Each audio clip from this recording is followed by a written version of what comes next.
सिद्धांत अवधूत चिंतन श्री गुरुदेव दत्त स्वामी महाराज की जय. दत्तगुरु जय, शंकर जय, गोमाता सर्वांना. आज आपल्या मंडळातील सचिव अशी मुख्य जबाबदारी ज्यांनी आपल्या खांद्यावर पेलवली आहे ते सर्वांचे लाडके गणेश भाऊ कानडे यांचा आज जन्मदिन आहे. आणि जन्मदिन हा सर्वजण आपल्या आपल्या परीने साजरा करत असतात. काही केक कापून किंवा काय, आमच्या ते भरपूर जण आहेत केक कापणारे.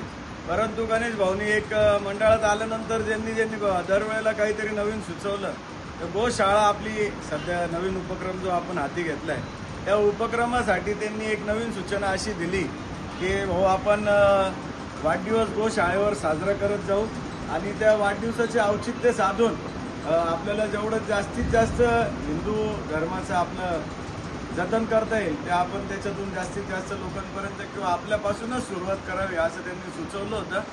आणि वाढदिवसाची सकाळची मंगलमय सुरुवात गोमातेच्या दर्शनापासून, गोसेवेपासून आणि गायींना खाद्य म्हणून तसे गोग्रास आमचा जो ग्रुप आहे त्या गोग्रासमध्ये गणेश भाऊ सक्रिय सहभागी आहेत दररोजचे 100 रुपयाच्यासाठी. परंतु आज वाढदिवसासाठी गणेश भाऊंनी गायींना चाऱ्यासाठी 1100 रुपये दिले. त्यासाठी खरंच एकदा टाळ्या वाजून त्यांचं पाहिजे. आणि मी या माध्यमातून सर्वांना आवाहन करेन की वाढदिवसाचं आपण कुठे गेला तर साधारण आपल्या 4 जणांच्या फॅमिलीला घेऊन गेला तरी 1500-2000 रुपये बिल साहजिक होत असेल जेवायला.